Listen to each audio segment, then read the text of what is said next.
Europe 1 Soir.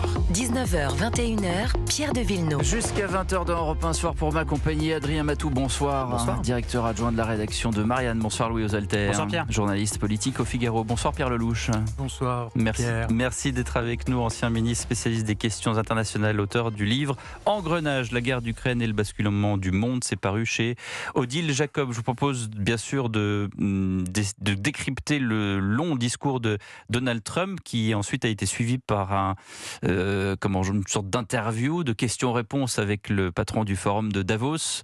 Je voudrais d'abord qu'on écoute Donald Trump qui vante l'économie américaine, qui tire un bilan de l'économie américaine. Les États-Unis sont le moteur économique de la planète et lorsque l'Amérique est en plein essor, le monde entier l'est aussi. C'est ainsi que cela s'est toujours passé. Lorsque les choses vont mal, tout va mal. Vous nous suivez dans la chute, vous nous suivez dans l'ascension et nous sommes à un point où nous n'avons jamais été. Je n'aurais jamais pensé que nous pourrions y arriver aussi rapidement. Voilà, donc ça c'est l'Amérique d'abord et l'Europe alors. Voilà ce que dit Donald Trump sur l'Europe. Je tiens à discuter de la manière dont nous avons accompli ce miracle économique et peut-être aussi de la manière dont vous aussi dans vos pays d'origine, vous pouvez faire beaucoup mieux en suivant notre exemple car certains endroits en Europe sont méconnaissables. Nous pouvons en débattre mais il n'y a pas matière à débat. Des amis reviennent des différents endroits. Je ne veux insulter personne en disant je ne reconnais pas cet endroit et ce n'est pas dans un sens positif mais dans un sens très négatif. J'aime l'Europe, je veux que l'Europe aille bien mais elle ne va pas dans la bonne direction. Et c'est donc dans cette perspective que ce Conseil de paix est signé demain, Pierre Lelouch, avec cette perspective de dire, tiens, il y a l'Amérique, et puis peut-être que vous devriez regarder un petit peu ce qu'on fait, parce que ça va aller mieux comme ça. Oui, c'était...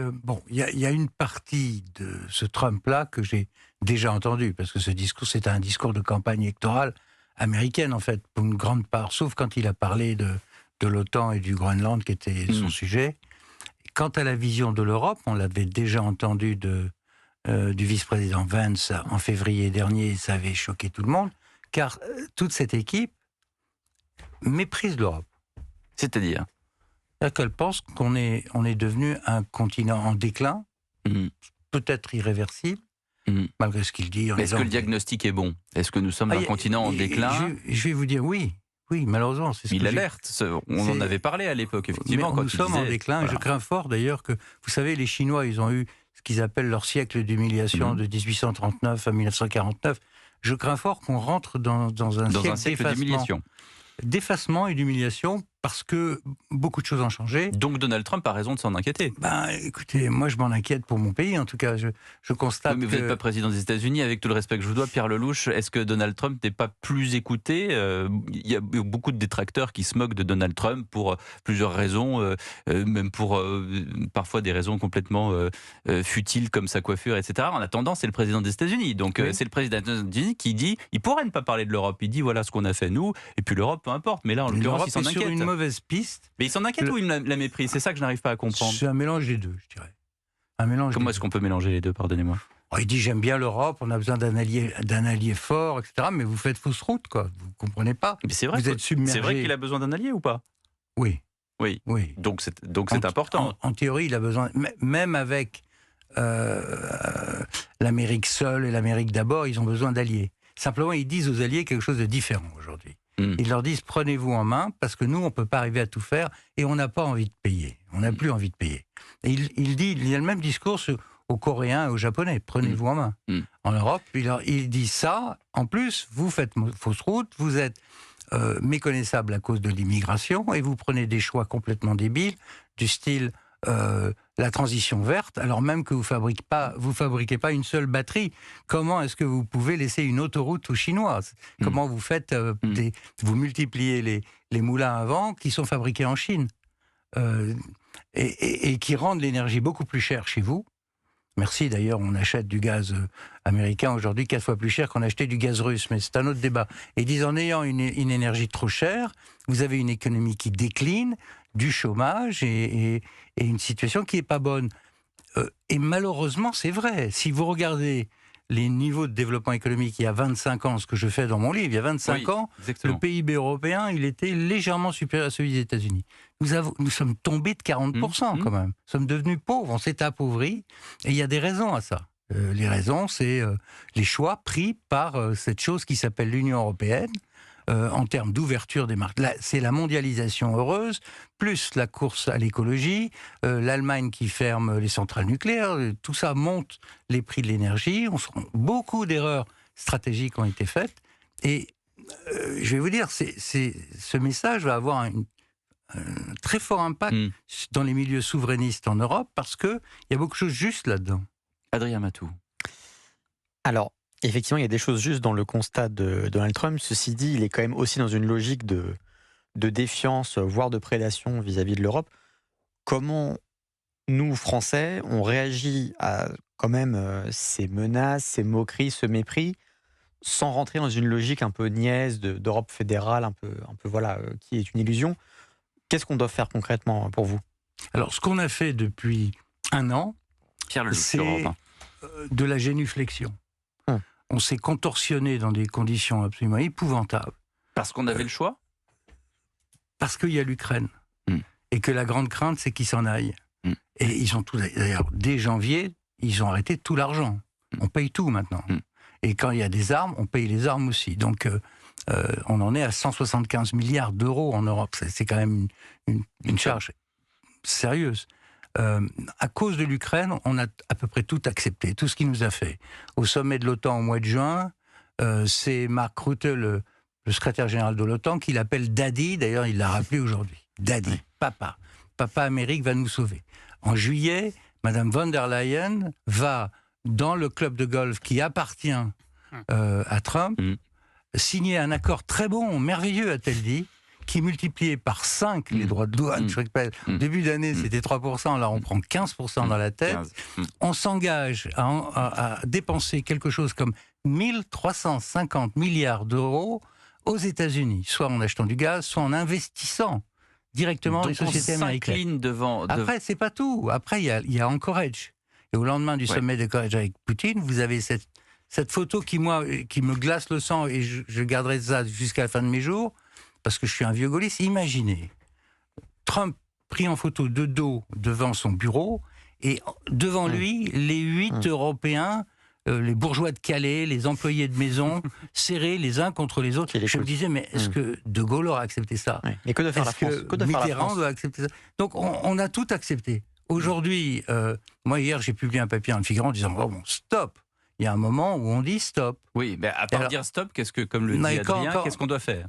Bon, on doit se relever, on s'agenouille plus, mais est-ce qu'on doit considérer l'Amérique aujourd'hui comme un allié auquel on peut parler? Et d'ailleurs, je remarque que Donald Trump critique les Européens, l'immigration, le taux d'immigration, vous devriez faire, mais à aucun moment, alors que vous, dans Engrenage, et vous venez de nous le dire, il ne s'en prend au schéma de l'Union européenne, appelez ça comme vous voulez, en tout cas la structure, l'institution. Non, il ne s'en prend pas directement. Mais mais il ne le dit pas directement, alors que généralement il dit les choses directement quand même, Donald Trump. Son vice-président l'avait dit directement, en disant que, en plus, cette machine est de moins en moins démocratique. On est quand même dans un pays où on peut interdire une chaîne de télé quand même. Moi, j'en suis toujours parvenu. On parlait de C8, oui, bien sûr. Et des gens qui disent qu'ils ont les moyens d'influer sur des élections. Bon, il y a des choses qui me dérangent dans tout ça.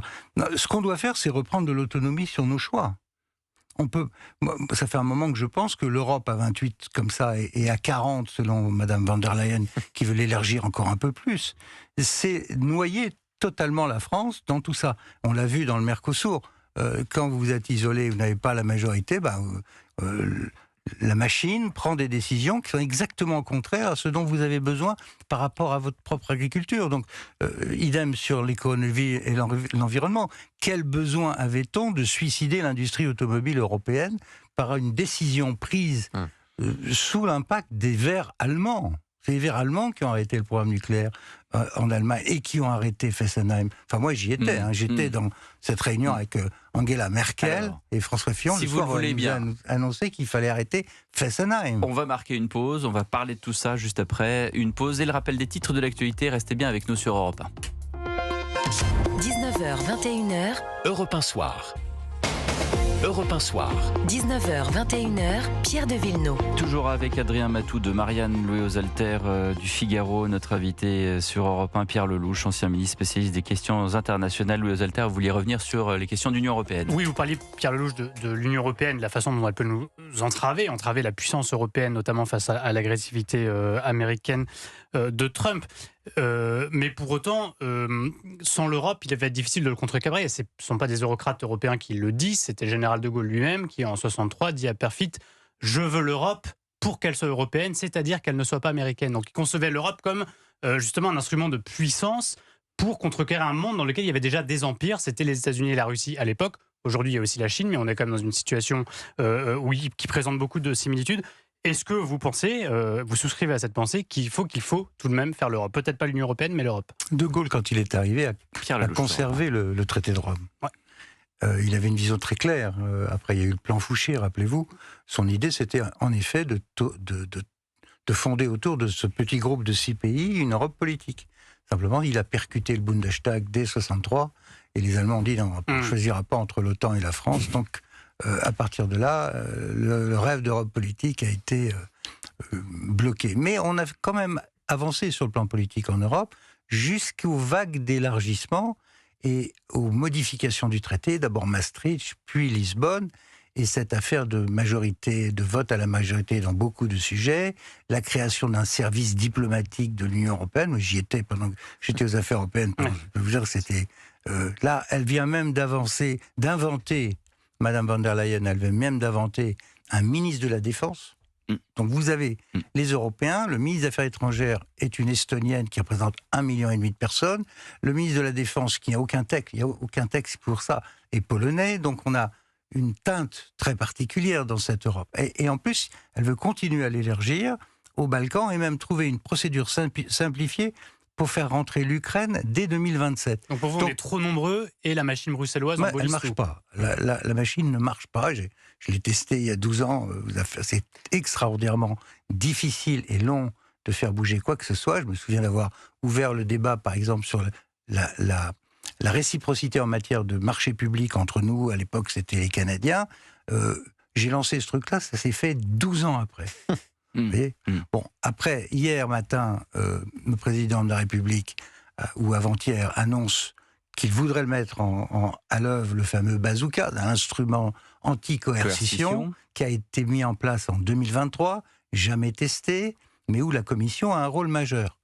Entre la Commission et des alliés qui sont plus ou moins frileux, plus ou moins complètement dans les mains des Américains, ceux de l'Est en particulier, les Baltes et autres, je ne sais pas comment on va trouver la majorité. Là aussi, c'est un vote à la majorité. Il y a coercition, elle est visible. Trump dit, si vous me donnez pas le Groenland, je vous en mets pour 25, 15 maintenant et 25. Donc à l'été, on sera à 50% de droits de douane.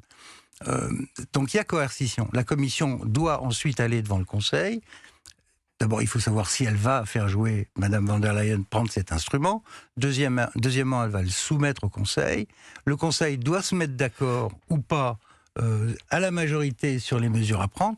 Il y a dans ce processus de quoi le noyer 50 fois, si vous voulez. Mais alors, premièrement, et donc j'ai un peu peur que M. Macron se retrouve bien seul. Premièrement, à quoi ça sert? Et la deuxième chose, personne ne nous a échappé que Mme von der Leyen est allemande et ce qui l'intéresse dans l'Union européenne, vous dites elle veut élargir.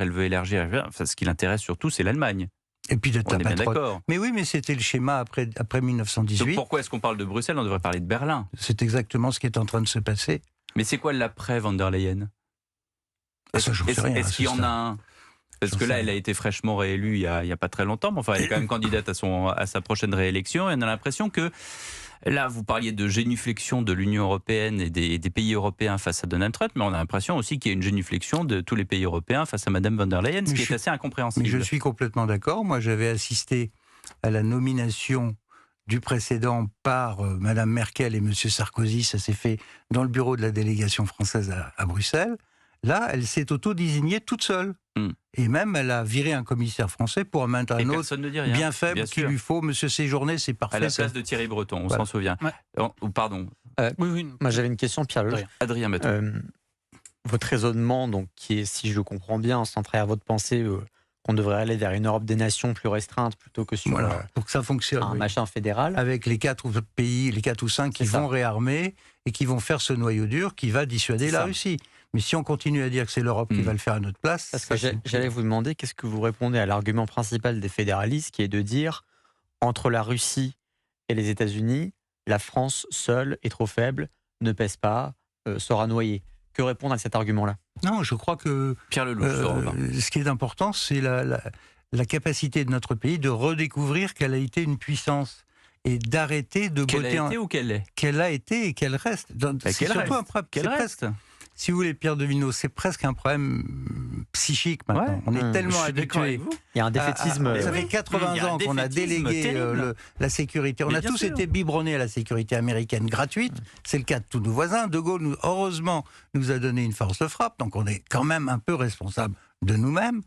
Mais après, l'idée qu'on peut faire sans le couple franco-allemand qui n'existe que dans notre tête... je crois qu'il n'existe même plus dans notre tête, Pierre Lelouch, pardonnez-moi. Mais dans la tête de beaucoup encore. Les Allemands n'utilisent même pas le mot. De certains Européens qui croient dur comme fer.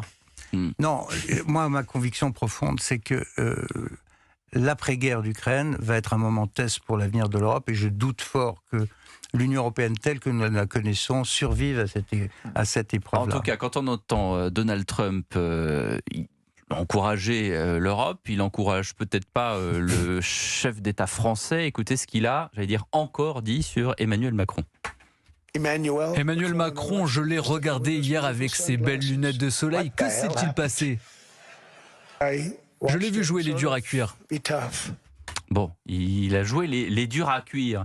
Je pense que vous êtes un des mieux placés en France, Pierre Lelouch, pour décrypter le langage diplomatique. Ça veut dire quand même beaucoup de choses. Le président des États-Unis qui dit il a voulu jouer un dur à cuire. On se souvient de Nixon qui avait aussi des formules comme ça un peu à l'emporte-pièce, mais et c'est quand même lui qui parle. C'est encore une fois, c'est pas que Donald Trump et ce qu'on peut en dire. C'est le président des États-Unis qui dit qu'est-ce que c'est que ce président français qui joue les durs à cuire. Ce que ça veut dire, c'est qu'il ne le respecte pas. Une fois de plus. C'est ça qui est ennuyeux. Il y a eu par le passé des moments de forte tension avec les États-Unis. Rappelez-vous Suez, c'était pas rien Suez. Les Américains nous faisaient la guerre sur le colonialisme français et ils avaient laissé Boulganine nous menacer de frappe nucléaire. C'était quand même costaud. Alors, il y a eu d'autres épreuves. De Gaulle a dit des choses très désagréables aux Américains, y compris sur le Vietnam. Mais il y avait un respect de ce qu'était le général de Gaulle et puis les autres chefs d'État. Je pense que malheureusement pour lui, Macron en a trop fait. Et trop fait dans la gestuelle, dans la diplomatie hôtelière, dans la coalition des volontaires. Enfin, tout ça s'appuie sur pas grand-chose. Et tout le monde sait bien, qu'il est en fin de mandat, puis surtout qu'il ne contrôle plus rien dans le pays. Le pouvoir est passé au Parlement, qui lui-même explosé. Donc il est faible, l'économie française est faible et très endettée, donc il y a un hiatus terrible entre ce qu'il annonce et le poids réel de la France. Donc tout le monde a fait semblant. En Europe, ils font semblant. Donc ils sont assez gentils avec Emmanuel. Mais l'autre, il n'est pas gentil, il se moque un peu de lui. La première fois, c'était pour lui enlever des pellicules. Il est mignon. Tout ça est extrêmement problématique. Il est où? D'habitude, il se met toujours derrière moi. Mais pourquoi il dit ça? Parce que Macron a tout fait pour être dans la photo tout le temps. Mais alors, François Hesbourg, qui était dans cette émission hier, disait, ou avant-hier, je ne sais plus, qui disait, mais en fait, le problème d'Emmanuel Macron, c'est qu'il réagit trop vite. Au lieu de laisser un peu se passer les choses, il surréagit tout de suite, il a besoin de... Le problème d'Emmanuel Macron, c'est qu'il a oublié qu'il y a un Quai d'Orsay avec des diplômes. D'abord, ils veulent le casser, en nommant lui-même les ambassadeurs.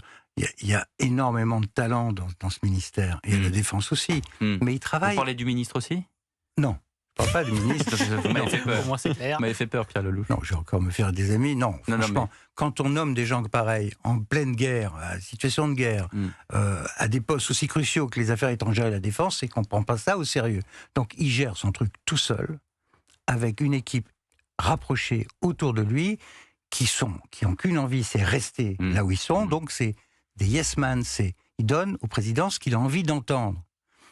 Il n'a pas des vieux autour de lui qui pourraient dire, vous savez, dans ce coup-là, il faut la jouer différemment. On peut dire la même chose, mais pas comme ça. Moi, je note, par exemple, qu'à Davos, il y a eu un discours absolument remarquable du Premier ministre canadien, mais remarquable. Sur quel point ? Sur le point, la mondialisation à l'américaine, on n'en veut plus. C'est devenu un instrument de soumission de nos peuples. C'est très très fort ce qu'il a dit. C'est fort, mais c'est quand même Don Quichotte face à des moulins à vent, non ? Non, parce qu'il y a ce sentiment qu'il ne faut pas que le monde soit tenu par une seule puissance qui impose ses lois. Vous savez, j'ai ouvert en France le débat sur l'extraterritorialité des lois américaines. J'ai vu Alstom se faire découper sous mes yeux. J'ai vu le garçon qui s'occupait de l'international aller en prison aux États-Unis parce qu'il fallait mettre la pression sur le patron d'Alstom et faire en sorte que ce soit vendu à GE, General Electric, et pas Siemens. Et on précise que c'était pas sous le mandat de Donald Trump, ou c'était sous son premier mandat ? Non, ça c'était pas sous Donald Trump. C'était encore avant. C'était sous les démocrates. Ça a commencé avant. C'est ça. Oui, non, mais non, parce qu'on dit souvent les méchants républicains, non, ils étaient les démocrates. démocrates étaient c'était Obama. Obama était Obama. extrêmement violent avec nous. Je me souviens de la fois où il a mis leur système, a mis 9 milliards, tenez-vous bien, de sanctions à la BNP pour avoir contourné les sanctions que tout le monde a oubliées d'ailleurs sur le Soudan. 9 milliards. Hollande, disons à Obama, vous savez quand même 9 milliards, c'est beaucoup. Et il dit, mais mon cher ami, la justice est indépendante aux États-Unis. Tu parles. Donc, voilà. Ça fait un moment qu'on est maltraité. Donc, je dis que à un certain moment, il faut peut-être se réveiller aussi la fibre un peu patriote de notre pays pour dire stop. Et arrêter de faire le défaitisme. Merci beaucoup Pierre Lelouch. Et il faut absolument, pour ceux qui ne l'ont pas encore fait, lire Engrenage, la guerre d'Ukraine et le basculement du monde, votre dernier livre chez Odile Jacob.